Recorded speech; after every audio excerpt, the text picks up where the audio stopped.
when it pertains to this, it does feel like there was a full area of affected people, universities, and markets that were kind of left out of the conversation that need to be a part of the conversation.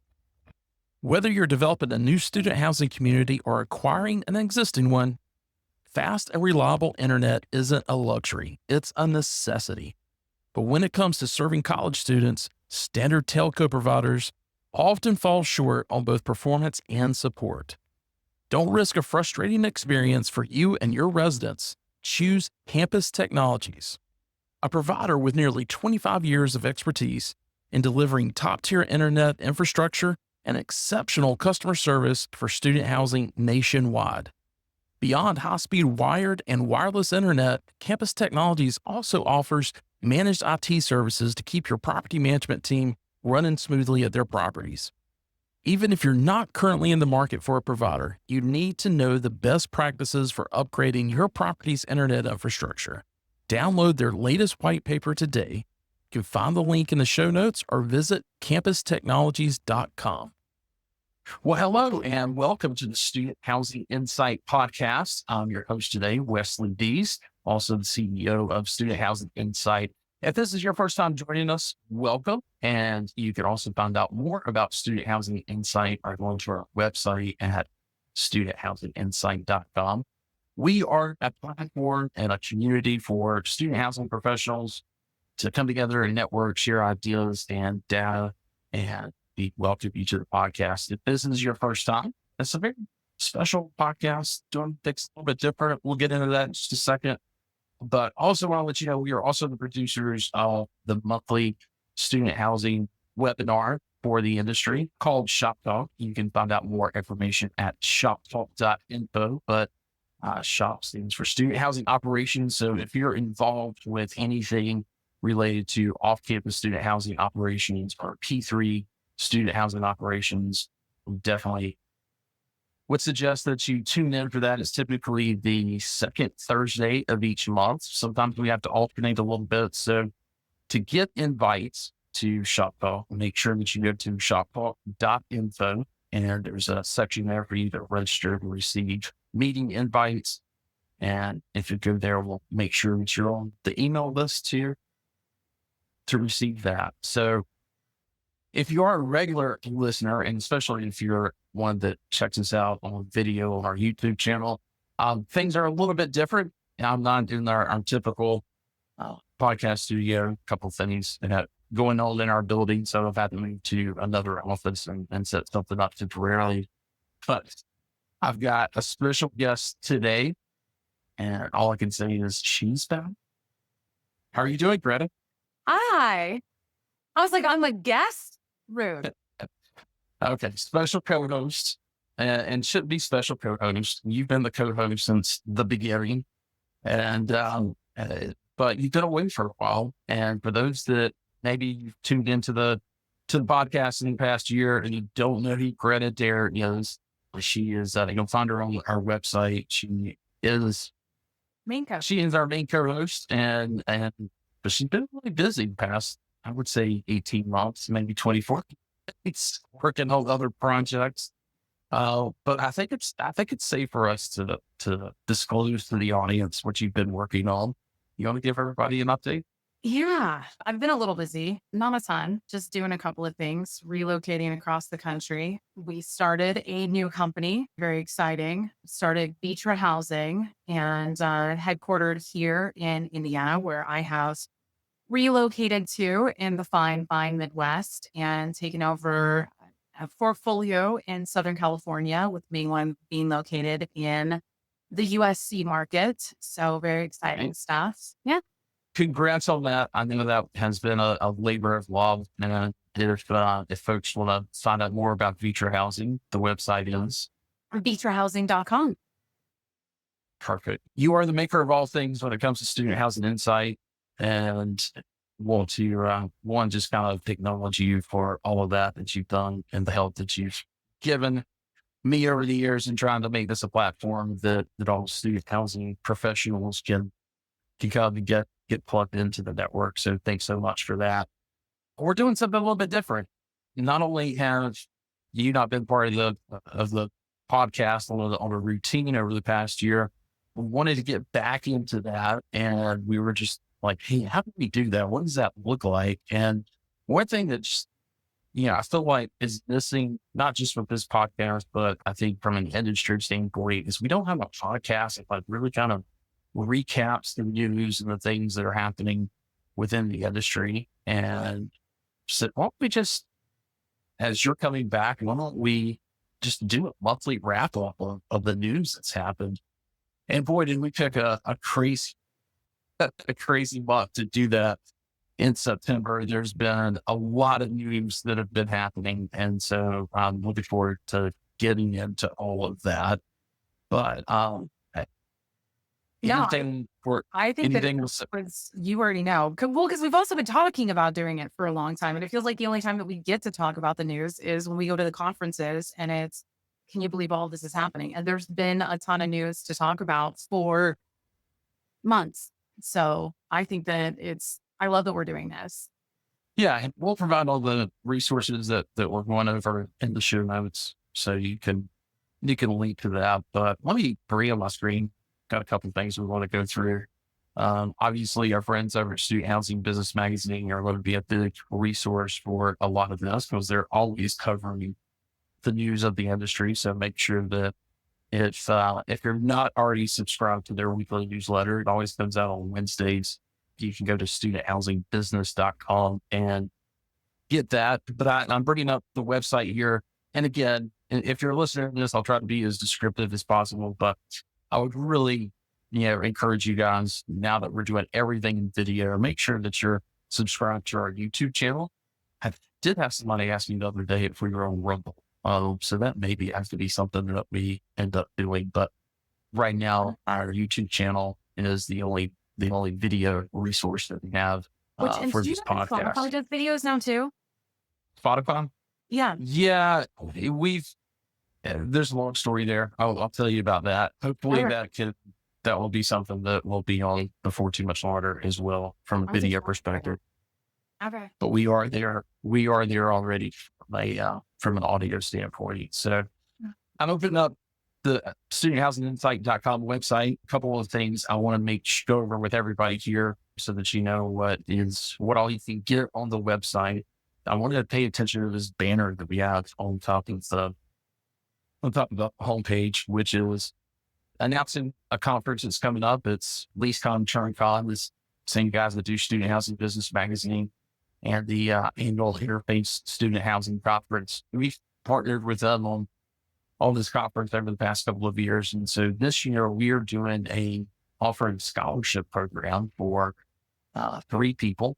And I would say kind of prom candidates for this would be, general manager, community manager, and above, certainly regional managers. So if you're a student housing professional, you want to go to LeaseCon, maybe your budget is a little tight this year, especially at the end of the year. This conference is in December. So December 8th and 9th. And maybe your business will cover registration fees, but they're not going to cover your travel costs. This is all inclusive, or pretty close to all inclusive.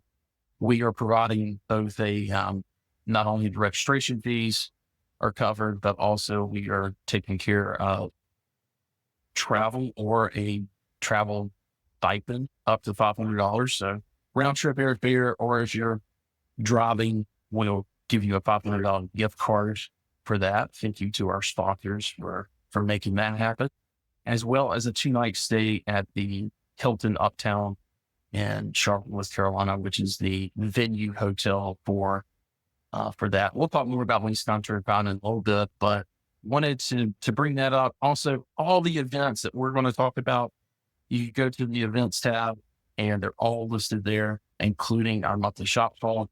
So you can go there to get links. We have a kind of exclusive partnership that we're doing with BizNow. And so you can see a few of their events here, and they always provide our community members a discount as well. So if you're going to a BizNow, something that's near you, make sure you register by going through studenthousingsinsight.com because you'll be able to get a discount there. Your maker of things needs to update your copyright down there at the bottom of your website. She's slacking. That's embarrassing. So that's a little bit of a little bit. But this is also where you can go and join our SHI community. Just go there to the homepage. There's that third block there, all mobile. I think it's a little bit different. And you can log into the SHI community and show that here really quick. It's kind of got a Facebook feel to it in a lot of ways, but we've got groups that we've set up. Student Housing inside Community Hub, or the SHI Community Hub, is kind of the main group, and then we've got some other groups for our ambassador program, that type of thing. So if you want to network with other folks in the industry, this is the perfect place to do that. Seeing where Facebook is changing up some things because we've had some great conversations with each other on Facebook in the past, with some of the student housing groups that have been started there. But I did notice here recently that they're making some changes, and that could impact that. So SHI community is a perfect place to have some of those discussions. Greta, you created the community. Anything else you want to? I'm pretty sure Mookie Wilson is still on there for anyone that is a baseball fan and knows the significance of Mookie Wilson. So definitely make friends with Mookie. Well, hey, let's jump into what's happening from a news standpoint. I think company updates is probably where we want to start, or do you have something else you want to hit on? I would definitely say starting with company updates because All right, so I'm really excited. There was huge news. I feel like there was like a a lot. whole thing right there. Huge breaking news in companies this month in student housing. There's a lot of news, that is for sure. And September is always a month where you see a lot of people changing companies in the industry and that type of thing. Yeah. Folks that leave the industry for whatever reason, and provides a lot of promotions and switches between companies and that type of thing. And so this September did not disappoint, and we'll talk a little bit more about that. Going back to the beginning of the month, for those of you that have been following Peak May, there are a couple of changes in the C-suite back in the spring, and they just recently brought on Jonathan Tucker as president. So looking forward to. I've not met Jonathan yet. Did you get him? Have you I met him did yet? not, but obviously, like that was a huge, huge change with Casey no longer being there. And so it's been, everybody's been really anticipating to see who was going to be filling that role. And then obviously really looking forward to meeting Jonathan and, getting the feedback from the teams and everyone in general. Cause, it's obviously going to be a big change. Pete's been around for a really, really long time. And I'm excited to see how this goes. Yeah, they've done a lot of expansion outside of student housing, going into Yeah. conventional, and looking forward to meeting Jonathan. I'm pretty sure he's going to be at NMHC conference in October, so hopefully I get a chance to meet him. But congrats to the Peak Made group, as well as to Jonathan. So let's talk about the big news of September. That was huge. We've had another merger, acquisition, whatever you want to call it, of two companies that were in the top 25, and that's between Campus Advantage and Yugo, where Yugo has purchased Campus Advantage. And along with that, first of all, congrats to you guys. I know this was something that, has been a while in the making, and you and I have worked on, big portfolio acquisitions and things like that. That's one thing. We are talking about an acquisition of a company and a management platform and what that means. There's a lot of work involved. So congrats to both companies for seeing that through. But you've got the PR press release here for September 3rd. Yugo expands the U.S. footprint with acquisition of Campus Advantage. And you've got Mike Peter there, who's the CEO and founder at Campus Advantage. He is now the CEO of Yugo US. So for those that may not be aware, Yugo is an international company based in the UK. They took an entrance into the US market with another acquisition of a company based in in Denver and have been operating here for a good, I don't know, 3 or 4 years, I guess. Hmm. And so this is kind of their next step. But, it wasn't just, from my understanding, they're going to be basing Yugo operations in Austin, Texas, which is where Campus Advantage was at. Where everybody is. Uh, Say that again. I said it's where everybody is. Yeah. Yeah, yeah. And, and obviously Mike lives there, and Mike and I have been working together on trying to I'm going to get some studio time in Austin, and I hopefully love have that. him, a couple of his team members, and to talk about all things student housing, but especially what the vision looks like for Yugo. So be looking for that. That'll probably be later this year before it comes out, and that's something that we're in the process and I'm excited about. But one of the other things that was part of this was actually, many of you probably know Jim Shoulders. He's a longtime industry veteran. He was with EDR. I know he was the community manager or property manager for Grants and Towers in Chapel Hill, which is an old town up here, a legacy property. And so him and I have had a lot of conversations about that in the past. And he's been president of COS for the past several years, but he has moved over to this new venture with Yugo and with Yugo US, and has taken the president position there. So that was very exciting to see, because Jim is such of just a force of power in this industry, and him building out COS and what they were able to accomplish there was incredible. And yeah, before we move on to the next, is there anything else in regards to this transaction and kind of these appointments of the C-suite that you're particularly interested in, or think folks should be interested in? I mean, my first thought when all of this happened was thinking about, obviously, it was from the perspective of Campus Advantage being more of a mid-sized company and what it meant for all of the properties, on-site team members, and becoming a part of such a large company.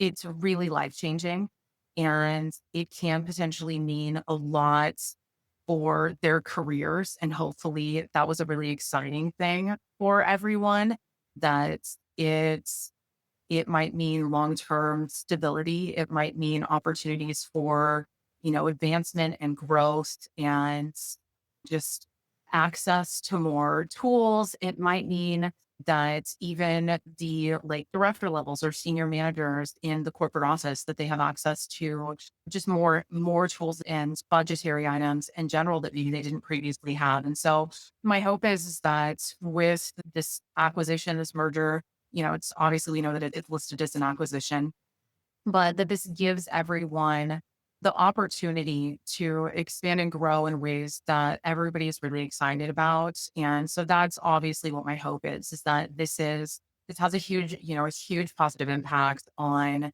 everyone who is involved in our industry, and gives everyone the opportunity to continue with what their vision for themselves, and Yeah. to impact the community the way that they hope to. Because I know that typically, if you're involved in this business and in this industry, you're wildly passionate about what it is that you're doing. And so hopefully this helps them along in that. So that was the first place that I kind of went to.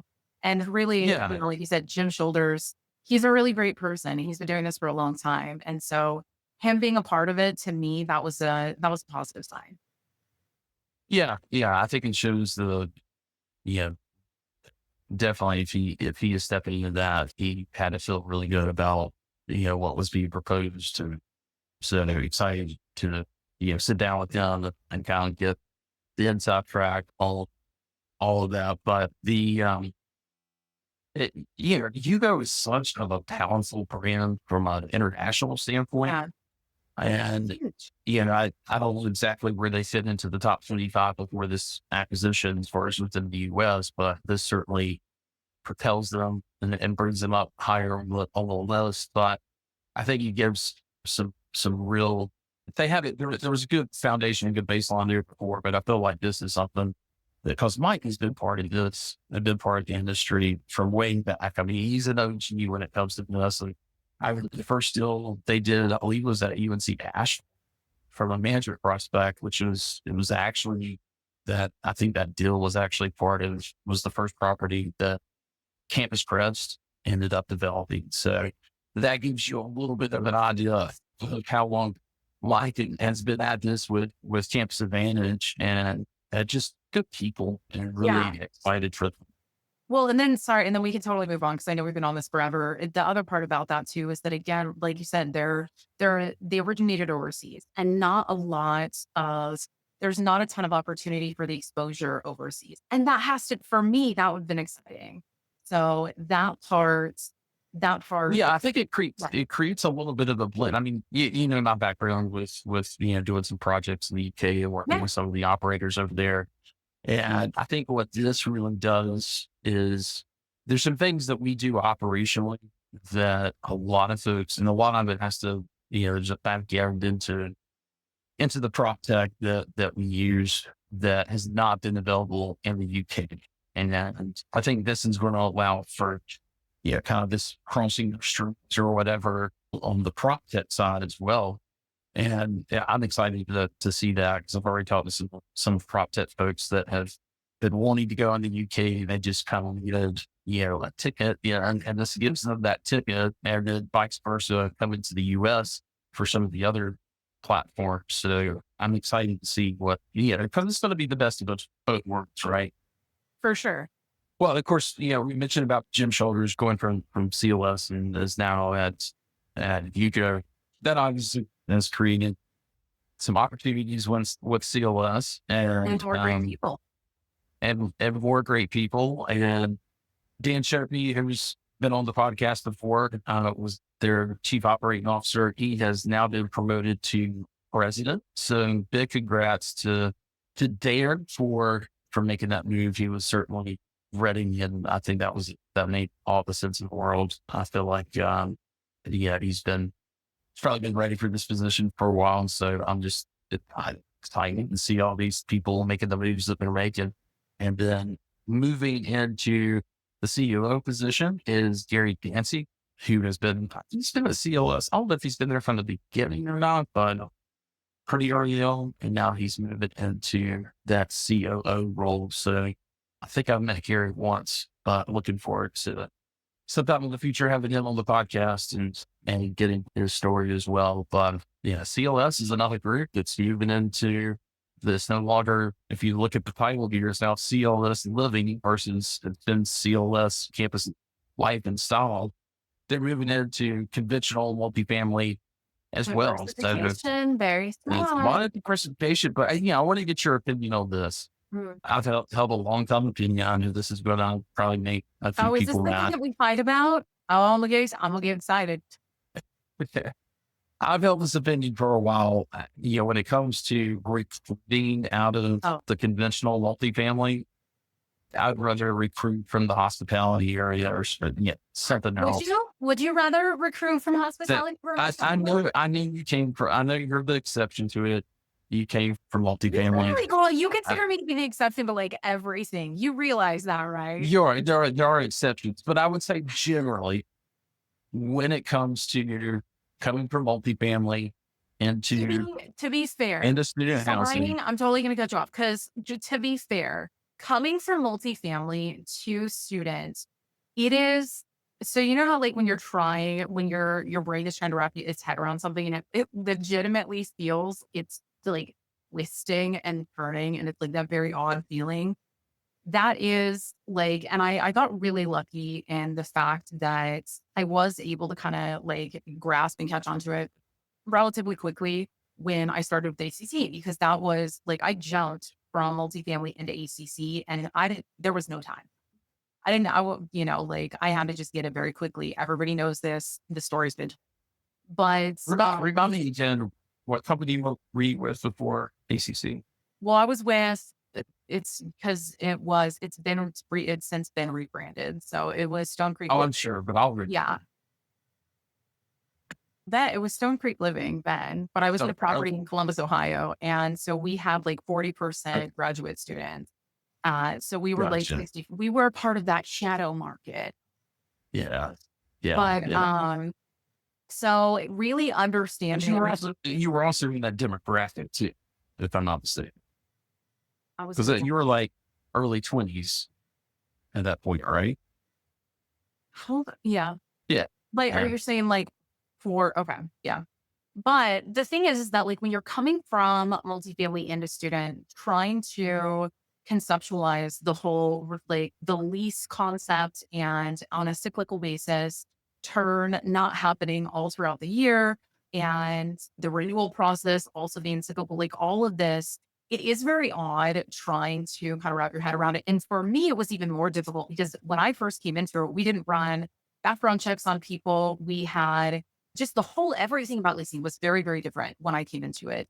And we did revenue services, not that anybody's doing that anymore, but we used that still. I don't talk about the way that we explained it we were trained to explain it to prospects. That's a story for when we're not recording. Yeah. Yeah. But anyway, but, so it was like, it was very, very different. And but because of that experience, it did make it to where it does make it very easy for me to be able to train someone coming from multifamily into student. And so I think that that's why it doesn't phase me or bother me to recruit from multifamily to student because I understand where it works when you're trying to come from one into the other. No, that's a fair point. But yeah, that's kind of been my long time opinion. If you got a recruit for especially a property manager position and certainly a regional manager position, Um, if it can't come within the industry, it may be best to look elsewhere. But Yeah, I anyway, think that for me, it'd be more of like a leasing consultant type position or like a leasing manager. If it was, or honestly, if it was like an assistant manager, because really, if you're talking about like rent collection and delinquency, whew, no one's going to be better than someone from the multifamily industry. Like, really, they're going to be great at that. well, yeah, granted, I don't disagree with that. For someone But that's been in anyway, it, like they're going to be in that for like a long time. And so it could be very difficult to switch gears there. So I'm not going to believe yeah, it. yeah. Well, what's going to be interesting for me, what I'm looking at is I think these companies that are expanding into these operators that are expanding into conventional, I think they may be way better at operating conventional than what, some of the other groups are that have probably been in conventional. You think I'm off on that? No, not necessarily. And one of the main reasons why is that it's really the way that we do marketing. One of the biggest things when I again came into student, I was the cheapest bee on the planet. And the whole thing it was, I mean, you could go back and you could ask like Kimmy, Kelly, like it Brandon's was, word. I'll get you a t-shirt that says that cheapest bee. well, I mean, we used This to, the cheapest be in student housing. But like it was literally like I would go in and I'm like, no, we'll just go to Walmart, not because I was so used to not having marketing budget, like at all. And so I yeah. didn't know how to like comprehend the amount of money that was being spent by other people. And so it was like to me, you don't spend I couldn't wrap my head around it. And so it was, how do I get in front of every single student possible and as easily as possible, as quickly as possible, for the least amount of money possible. And that was just like the way that I thought about it. Like, where are they? Where are they? How do I manage you? And, I couldn't conceptualize the big ticket items. It was just, how do I get there? And I think because of that, it didn't end up costing that much. And a lot of those things I still like those ideas I still carry with me to this day. On the flip side of that, a lot of the things that we do spend money on, and have we don't have the budgetary constraints do serve to our advantage and would on the multifamily side. And that just kind of works out because we're used to those budgets as far as like SEO or website design. I mean, there's so many multifamily sites that are still to this day working off of website. Like there's one right here in Indiana, and it was a property that I worked out for, a few years, and they still have the same website. They still have the same pictures, the same model. that I literally, like, my best friend at the time and I, that like we put together, and it's really like it's working for them. They're doing great. So who cares? But that's a thing that you can do in multifamily. You don't have to change it up. Whereas in student, we're used to having to be super cutting edge. That's where if you are able to really spend those dollars, those marketing dollars, then, you're going to be above and beyond a lot of the competitors in the market.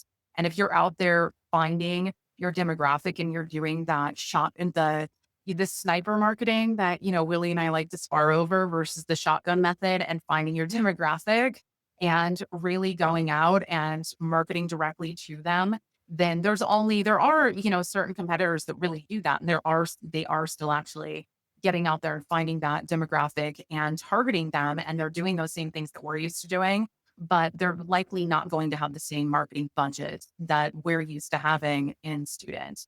So there are those things to consider, and we're going to have that leg up. Another name that hasn't been on the podcast in a while. You mentioned Willie, but about Willie Butler Really? with Empower. Let's get him on here pretty soon. Also, he's So had a lot going on in his life. he has, I'm not saying and anything. I'm just saying. I think most people know he's shared it with, certainly with me, but, I know, but I don't say other people's business. I'm just saying. he will not be at NMHC Student Housing Conference in Scottsdale in October because he's got family business to take care of. So All the good things. I'll leave it at that. Hey, while we're on the conversation of folks that have made some changes and the promotions, this kind of comes full circle because we started off with, talking about peak mate, but then we got into Hugo. Jasmine Zalico was, I believe she was SVP of Ops at Hugo. Jensen is some you and I both worked with in the past. She left back in, just springtime, April maybe. She spent several years at Pierce Education Properties based in San Diego, and had recently she left there to go to Hugo sometime in the past couple of years.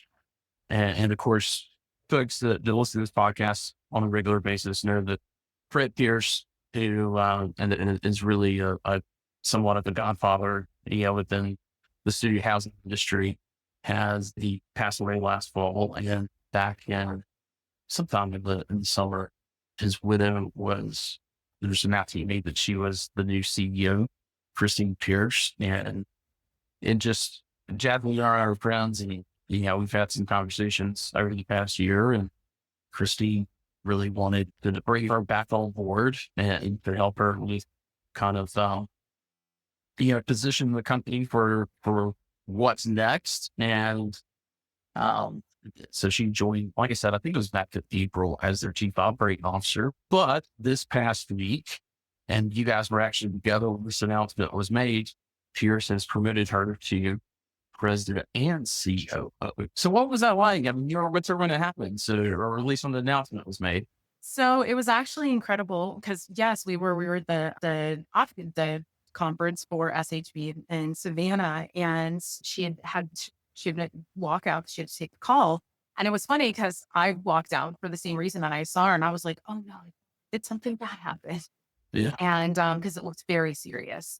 And so I'm taking mine. And when I walked back, I go to walk back in, and I hear, "Congratulations, Jasmine." Like, she got run. I'm like, "Oh my God." Like, hooray. And so it was really exciting to be there, and that was her very serious call. They were talking about it later when we were back downstairs. And I was like, "It looked like something very serious." She was like, "Technically it was." I was like, "Serious in a bad way, Jasmine." But it Yeah. was Yeah. very exciting, and also because of the fact that, she I don't know, she may have likely wanted to have been home with her family, I'm sure. But, to receive news like that, and then to at least be celebrated in a room full of, the industry, because that was exactly what happened. Like, she walked in and Rich announced it to everyone, and everybody got to applaud her and celebrate her. And so I'm glad that happened, because I think Yeah. that it's coming up in this industry, and just I think that everybody should be celebrated for their accomplishments. And so I'm really glad that that got to happen. And then I got to see it and be there for it. Yeah. Yeah. No, I And know she's a woman in Jasmine senior leadership. So I'm excited yeah, about it. I've known Jasmine most of her career. She was property manager at a property that was kind of a P3 type of situation at Joliet Junior College outside of Chicago. And I so wanted to get her into, and me and the rest of the executive team wanted to get her into a regional position, but life was going on. It just didn't make a lot of sense for her at that time. And now her kids are going out the nest. And so her career has been taken off over the past, gosh, close to a decade just now.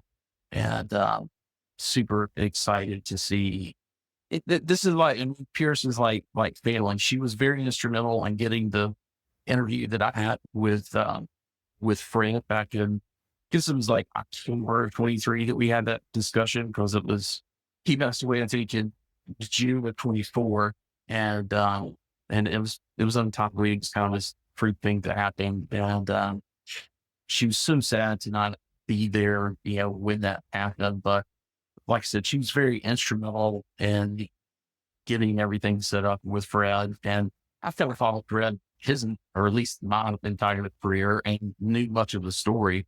But we really got into just the entrepreneurial spirit that he had coming out of graduating from San Diego State, and how he was involved with helping that university grow, especially from a residential standpoint. If you want the background on Pierce education, I definitely would suggest, like I said, I think it was October, November of 23 Yeah. that that podcast came out. We'll get it linked in the It's a show great notes. But episode. it is what they want. But again, congrats, Jasmine. We appreciate not only what you're doing for you and your teams, but you do a lot for the industry as well. And appreciate you doing that. Well, there's one more piece of information came out. I can't stop at all. I don't know if something's happened. But yesterday, well, it came on my radar, I think on Monday, where we were recording this on last Thursday of October. Excuse me, of September. But Kennedy Wilson is a real estate firm based in, I believe, Santa Barbara or somewhere in California. They've made an offer and come to an agreement to purchase Toll Brothers as far as all their residential. So both all multifamily conventional summit as well as their student housing. That's a pretty big news. I think we'll probably have to Yeah. start that again in October. Well, we've got more of the details. Again, that has happened. It's just they've come to an agreement on it. So I'm not that familiar with Kennedy Wilson, to be honest. I was doing a little bit of research around our gate now, but I can other look at that next month. And hopefully I know Kennedy Wilson has several people that will be at the Internet C conference. So hopefully I can meet some of those guys there and maybe get them on the podcast. So I think we do need to kind of go in next, and there's a lot of things going on with hiring. I want to talk about that, but I think we need to talk about how things have ended. A lot of companies, Yardy and College House, I know we're going to talk about specifically, but have come out with their kind of end of year, ending of leasing season numbers. So I think it's worth a while that we talk a little bit about where the industry, specifically for the US, how we've ended things. You want to talk about the Yardy report first, Yeah. or College House? I think Yardi. It's just because of the fact that, well, it's the one that I'm the most familiar with, and it's the one that I've spent the most time kind of reviewing. And a lot of the numbers are aligned with the most recent conversation that I had, because this did come up last week while we were in Savannah again. And because it's obviously we saw a lot of differentiation kind of across the board, depending on which markets you are in. And obviously we have a lot of owners operators that are in a multitude of different markets. And so we saw a lot of mixed results across the board. We had some people who fell with great results, and then we had some that really fell behind. And so, or that were reporting that they fell really, kind of far behind. And so as it turns out, that is what everyone is kind of reporting. So what you already came back with is, and they're not their final numbers for the entire year, but that pre-leasing for the RD 200 schools reached 93.7% in August 2025, 200 basis points higher than August 2024, and 10 basis points higher than final full occupancy recorded in September 2024. So final occupancy for the 2025-2026 academic year is still being tallied. And so they're not going to finalize them until further this month. And although pre-leasing is ahead of last year for most URD 200 schools, some of the largest student housing markets in the country are still behind last year's pace. So this does include Georgia Tech, Purdue, Arizona, Michigan, and Texas A&M, all 3.5% behind last year with pre-leasing in the mid 80s to low 90s. I feel like I just gave a weather report. Currently in the mid 80s. Well, yeah, and I think to The biggest one I wanted um, to focus on though was also rent growth because that was, but go yeah, ahead. and just for clarification, we've been saying Yardi. Technically, it's Yardi matrix. You already matrix. Um, Yeah, sorry, that's my bad. the so yeah, you can. We'll obviously provide the links, but yeah, just go to the Yardi matrix with yardimatrix.com, and you'll be able to find that information there, as well as be able to download this 7-page report.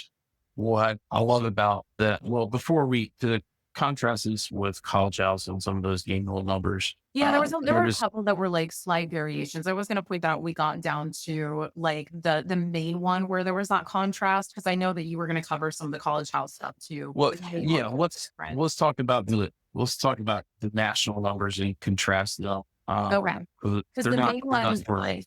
yeah, because the main one that was that I wanted to focus on. So obviously, everybody wanted to know the occupancy or pre-leasing, but the key area where everybody really kind of focused was obviously on rate. And this was one where like you and I also really we've been talking about this not just this year. This came up for us a couple of years ago when there was a lot of growth. And there was overall the average so far, the reporting rate growth 1.1%. And this is because of the overall average.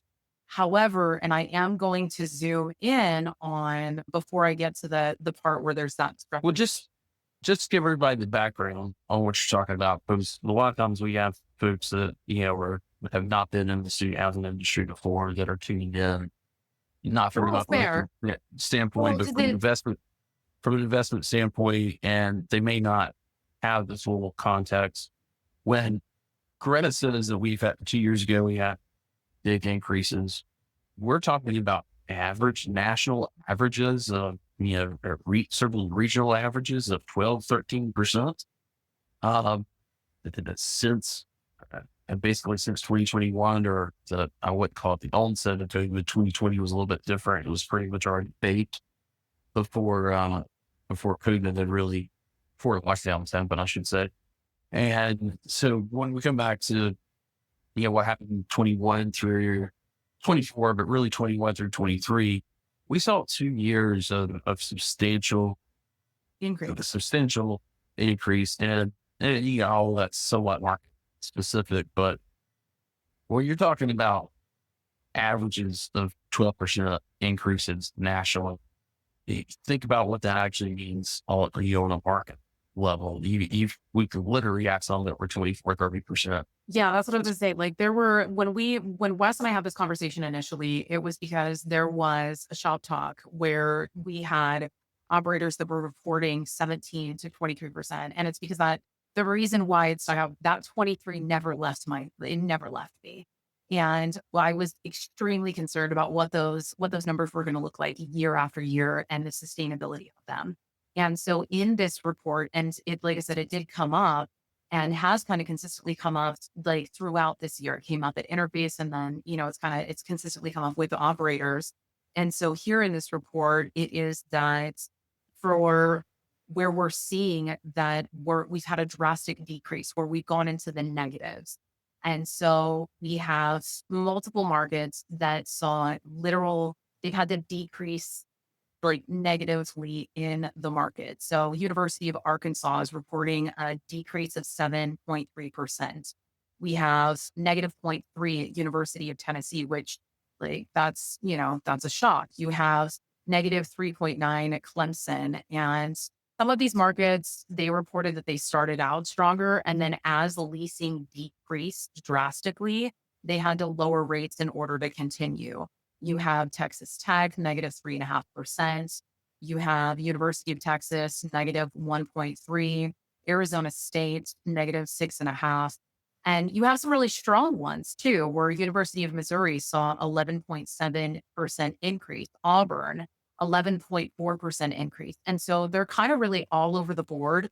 And, some states steady, some saw like 1% increase. So it's really, to me, it's worth getting the report, reviewing kind of these top schools to see the top and the bottom on how they got those averages. But this is also where Wes and I were talking about where we kind of, and again, Yardi Matrix has not finalized their numbers, but there is about a 1% discrepancy between where they ended August and where College House ended. Thank you, Wes, for pulling this up. So they're reporting rate growth has averaged 2.7% since August 2024.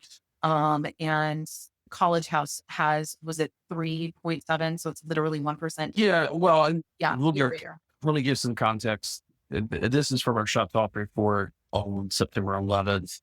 This is data through September 1st. On September 16th, student housing business and hosted what's now kind of become a general Botox at the end of the leasing season. But hosted a webinar that's sponsored by College House to, they've got operators and brokers and stuff to kind of go through their end of year numbers. So these are not the official end of year numbers. If you want to go through that, the report isn't on their website. You can go and register to watch that replay. And we did that at College House or at Student Housing Business at their websites. But so this was data through September 1st. And from a from a pre-leasing standpoint, it was a 0.8 year-over-year increase, 0.8% year-over-year increase from that standpoint on a pre-leasing basis on average nationally. So not far off from the Yardi Matrix 200. I think third number, you see got it up here. No, you don't. The College House, I was say is 230 to 250 markets versus 200. So you got to take that into consideration too, I believe. But yes, you were talking about Yardi Matrix, 2.7% rent increase is what they were reporting as far as year-over-year increase, and College House was at a 3.7% year-over-year.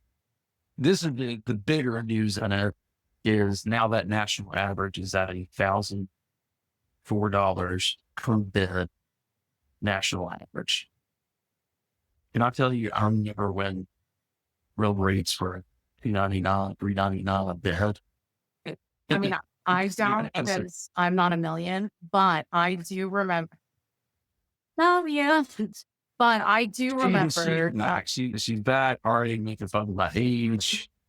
And but I do it is a really weird thing when those rates were the highest rates that I'd experienced was my first assignment at the University of Michigan. And those were rates were obscene, but it felt like the average that I was used to was around, it was somewhere between, it always was going to fall between 350 and 575. It wasn't that common that you were going to get up into the 700s or something like that. Those were really high, those were higher rates. And that was that was some luxury living. Those were nice. Cause I remember that was those were the Lux at Chapel Hill. Those were the fancy ones. You were fancy. yeah, And those weren't even, that wasn't the landmark at, again, University of Michigan. The rest of them were really just standard other ones. And you were still giving away 500, 750, sometimes thousands, dollar gift cards to try to bring in your prospects. So, yeah. Yeah. And that's another thing about the averages this year, because obviously gift cards don't get mixed into that. Listen, the only reason a property does gift cards is because they don't lower the rate. Yeah. And we'll be so honest. We all know why we're doing gift cards. Yeah. Yeah. And I think I saw much higher gift cards than I've seen in the past in past 3 years. And with couple of players that I did not, when I say players, I mean specific properties in markets that I didn't think I would ever see that. So yeah, it'll be interesting what the kind of the net is from from an ROI perspective, all that stuff. But It is the only uh, thing that it does make like our like market survey and reporting that's frustrating because even when, it was like when we were doing our market surveys specifically in house versus, having all as much as we're all like data obsessed and we love all of this because it is super helpful and it's great. It's automating your yes. When we did them in house, we did always ask and find out and report exactly what the concession was, what the special was. And we input that and we had that value in there. And so I always, that because I was lending me the market survey. For yeah, anyone who doesn't know the backstory, Wes was my COO and I was VP of leasing and marketing. marketing. It was marketing and leasing, but that's not alphabetical. And so it doesn't make any sense as that being the title. And I will forever stand by that. Anyway, being able to have that value in there and therefore be able to kind of track that and know, that information, it made a really big difference. One, because you can remain more competitive, but then two, it also, you have that information more correctly. And then also you could track it week over week, year over year to be able to say, okay, clearly the specials are coming in more quickly this year, or they're increasing year over year. And it tells you a lot of information about the market. Like you just said, we're experiencing in a USC market this year, special or this past year, not this year, but last year specials, and they had never existed there before. So not only did rates drastically reduce, but on top of that, specials existed and that market had never necessarily seen things like that before.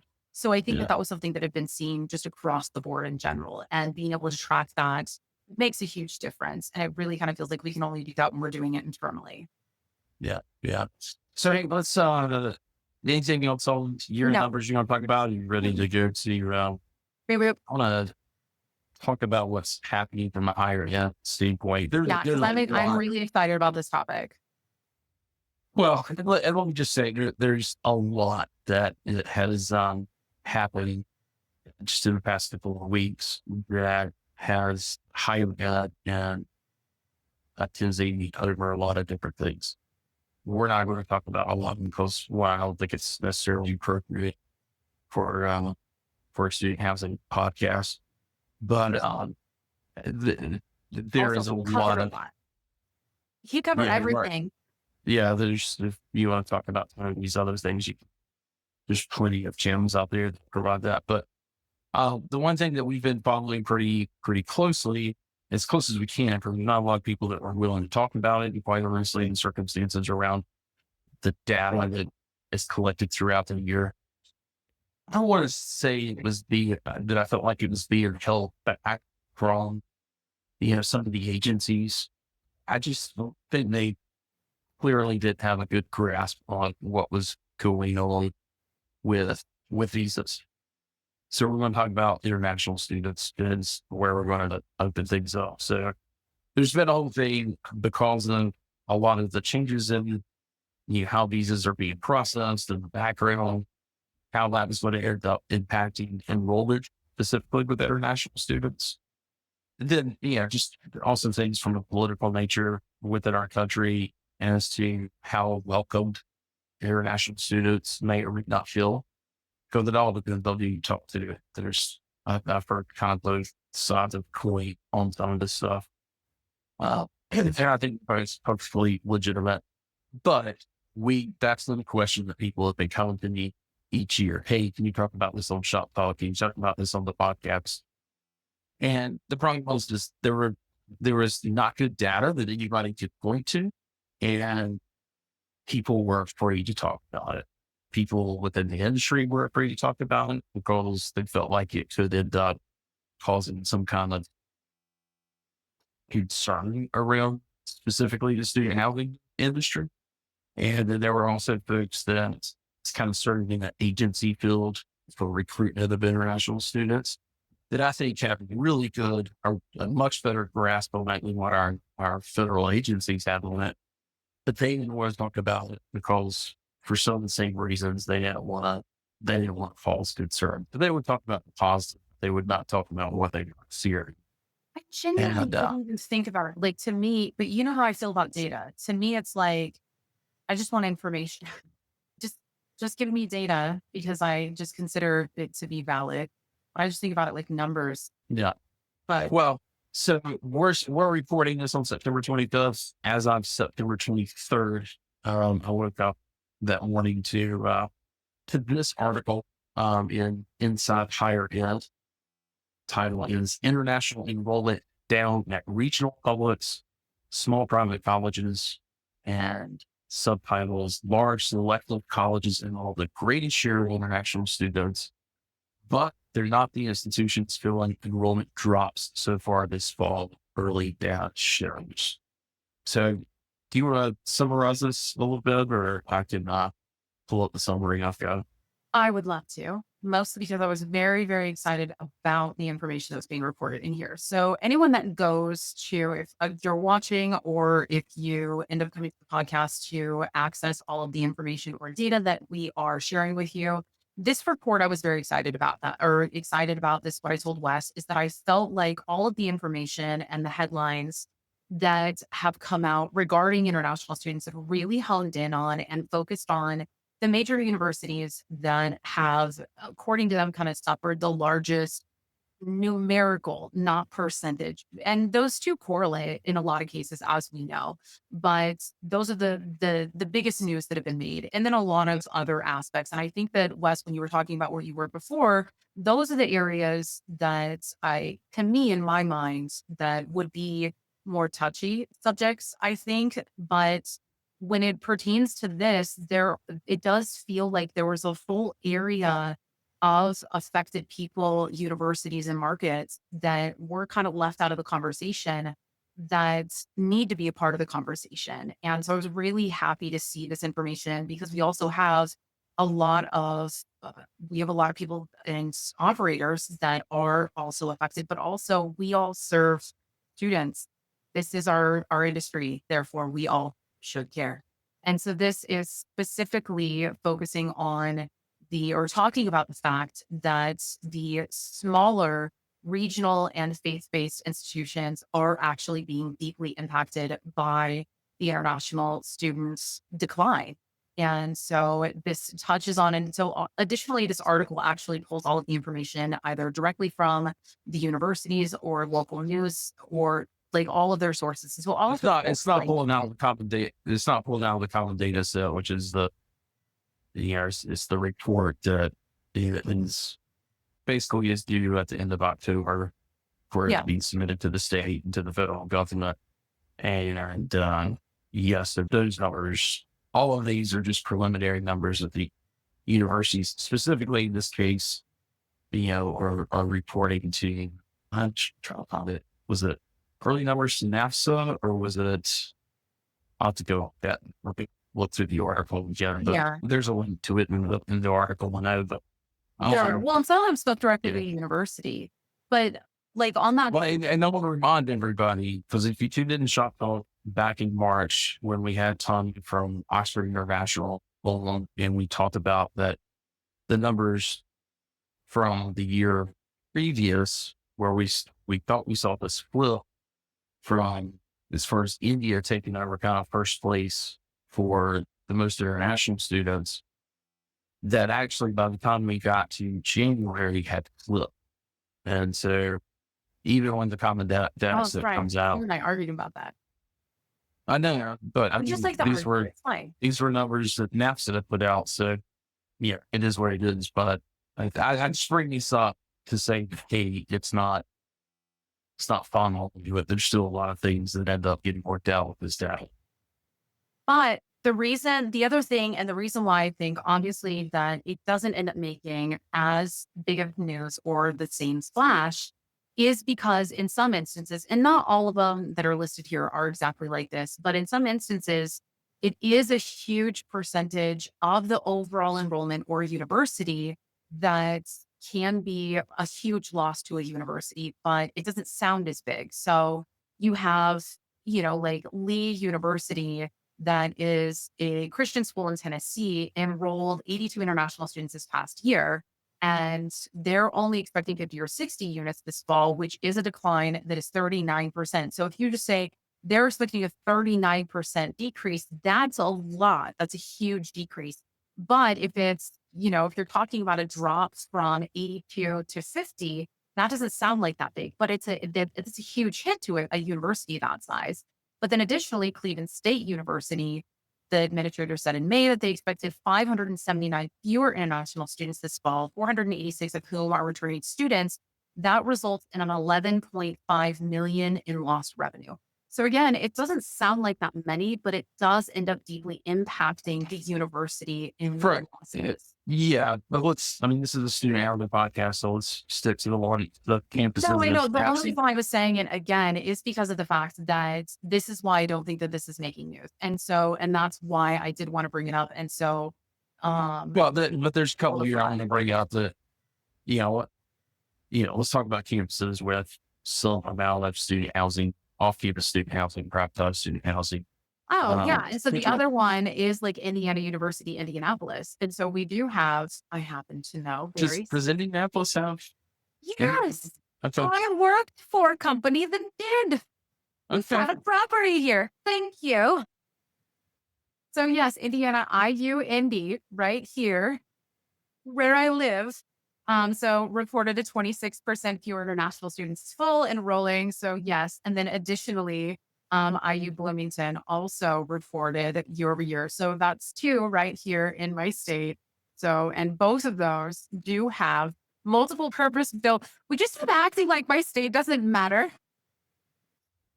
I have an international airport that's reported #1 for 11 years running. Thank you. No, I don't know what operators or have properties in Indianapolis. So it's just something doesn't come up in my ranks very much. But Central right Michigan, in Indianapolis, which are ranked very highly. Thank you very much. Okay, Central Michigan, that's a market I'm familiar with. Got a lot of thoughts on the off-campus there, but 23% drop in international enrollments. Illinois State University, 33% drop. University of Buffalo. We talked about that. I even have applied there. There are quite a few university or purpose built. University of Wisconsin, Madison also. What was University of Buffalo? What was the draw? So that one has 750 fewer international students on campus. So I don't know. I didn't see Buff State in there anywhere, but I also see your Niagara University, which I'm assuming that's in Buffalo too. I've never been to Niagara, but a 45% drop. I mean, I don't know if they went from 4 to 2 or, what happened, but percentage wise, those are pretty good. Yeah. University of Michigan, Dearborn. So you mentioned faith-based, was there I don't really, most faith-based universities are small. I actually read another article that came out in the Chronicle this morning. Talking about a lot of faith-based universities, not from the international standpoint, but have seen huge surges. One, where was it at? Well, and because you said that they've seen an insurgent or an increase of international students, and so it might be that like certain ones did and then certain ones didn't. Because again, you have to think of the huge increase of, or like a very small number will cause a massive percentage increase. And so it's really looking at the differences and which universities it actually is. Well, I want to mention something to everybody goes just about enrollment numbers in general, because I'm even seeing some big developers make this mistake as I look at some of their numbers. Oh, Dr. Lutheran, they went up by 50%. So that might be one of them too, actually. Yeah. The one that I read about was specifically in Ohio, but anyway, but this was something else that came up in that article about the faith-based universities seeing a surge. A lot of that has been in dual enrollment. And because you see a lot of homeschool, we've seen a huge increase in homeschool enrollment across the country. And a lot of that curriculum is coming from faith-based universities that are already doing a really good job of distance-based education. And so they have basically wrapped up a lot of those, a lot of that curriculum and packaged it for, for dual enrollment, especially like I said, in the homeschool realm. So, but one thing I want to bring up, a lot of the states and the state universities are making a big push with dual enrollment, where you get hospital seniors that are enrolled both in university as well as they're in a hospital, and they're taking remote courses, or sometimes even in-person courses, depending on the location. And those numbers, while they're not going to be in full time, and there's a big difference between full time and full time with equivalency.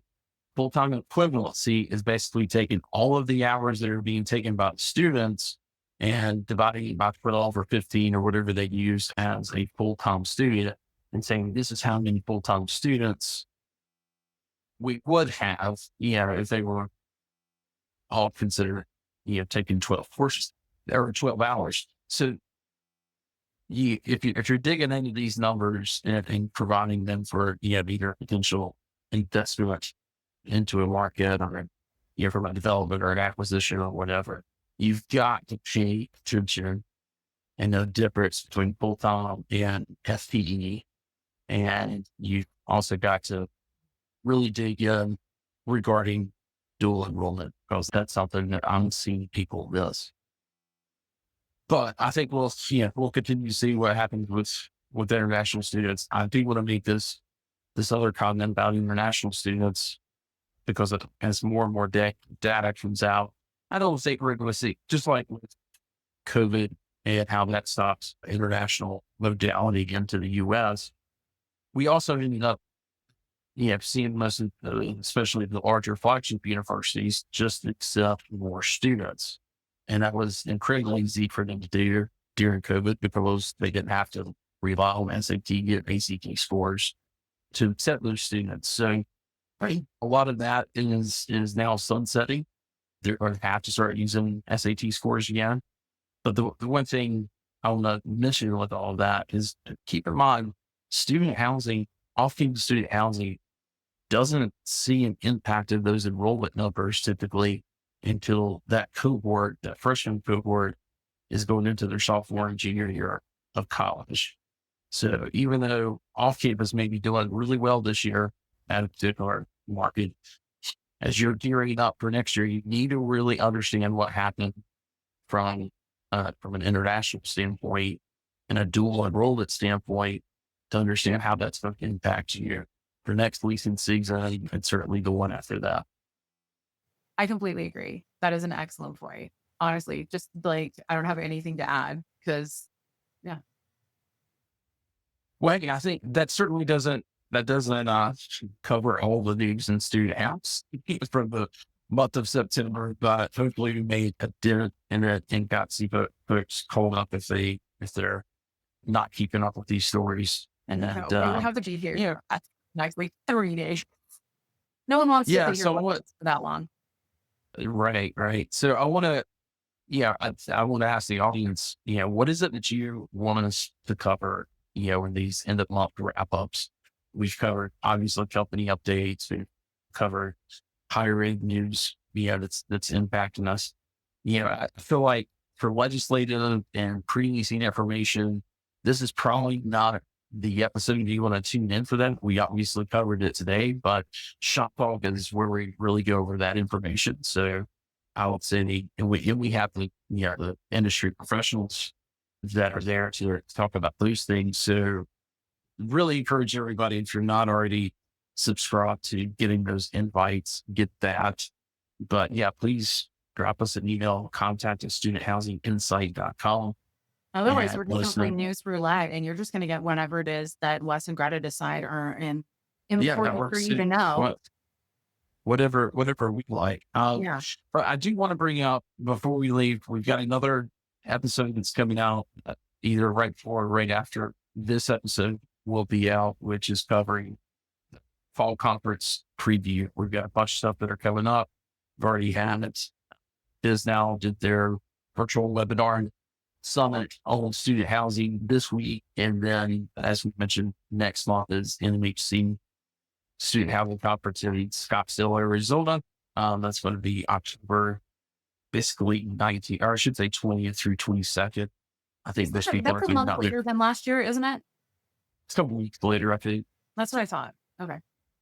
And and so that's coming up on the podcast episode, and sit down with Dave Borzos and Matthew Bergen from NMHC to kind of go over what is planned for that. We are also hosting for owners and operators and developers. We are hosting our third annual Top Golf Mixer. I did not think we would. The past 2 years, it's been to Las Vegas, and so it was just easy to do that at Top Golf. And there happens to be a Top Golf, but very close to where NMHC is doing it this year in Scottsdale. So we decided to do it here. It is also going to be a fundraiser for the College Student Mental Wellness Advocacy Coalition that many of the operating companies are members of. So we're doing a silent auction and a bunch of other stuff to help raise money for them. So if you're going to be there, make sure that you go to our events page and register for that as well, since you are an operator or ownership group in the industry. But I also sit down in that episode with our friend Rich Kelly at Student Housing Business and Interface to discuss LeaseCon TurnCon, which is coming up in December in Charlotte again, December 8th and 9th. Home. What's that? So I get to go home. Yeah, you go back to Charlotte. So yeah, I'm looking forward to that. That conference seems to get bigger and bigger each year. Yeah, it's for operations. That's where you want to be in order to get connected with your colleagues to talk about what they're losing sleep about at night from a leasing and preparing for turn and everything else that we do in student housing. So make sure that, again, we'll put links to all this, and it's all our advanced stage student housing insight. So make sure you do that. Make sure that you also register to join the SHI community. Greta, anything else? I say it every single time. Everybody should be going to LeaseCon and TurnCon, especially if you feel like you need to learn things. If you're like you have knowledge gaps, if you feel like you just need to know what you should be doing, or you're worried, or you're concerned about turn, if you want tools, if you want to know like the next greatest, or you want the ideas, or, just any of that kind of stuff. And this is the event. This is the conference to go to, or if you have those team members that you just want to be able to send them to, that like, this is where that knowledge comes from. This is always the conference to send people to. So it's If you're on the operations side. Yeah. If you're listening to this and you're on the brokerage side or the finance side, this one's not for you. No. We'd love for you to come. Rich would love for you to come. Yes. It's just throw your money on it and just I think you would, anyway. if you're on that side of the business, I think you would learn a lot. Yeah. This is definitely for all of the operations team, but it's the comparison that I always make to it is that when I was a leasing consultant and a leasing manager, we had here in Indianapolis, the local, and it was the biggest one that I went to, where we had, in my mind, it was always like 5 days long. I just looked at it like, cause it just ended like last month, but I don't remember, but it was the local apartment association. And at the end, they had this huge, awards dinner. It was very exciting, got very fancy. And it was like so wonderful. But the stuff that you actually learned at this conference was so incredible. Like, it was one of those where you actually went and you took notes. And that's what LeaseCon or LeaseCon TurnCon is like. It isn't just sitting there listening to panelists. It's the breakaway conversations, and it's so special. So Greta recommends it. Greta really likes it. Greta likes it a lot. Well, guys, thanks so for much. Whatever that might be worth. For whatever it's worth. Yeah. I think it's worth a lot, right? Oh, Well, guys, thanks so much for tuning in. Again, if there's other things you'd like for us to talk about in this monthly wrap up, please give us an email at contact@studenthouseandinsight.com. Greta, thanks so much, and we'll talk to you soon. bye.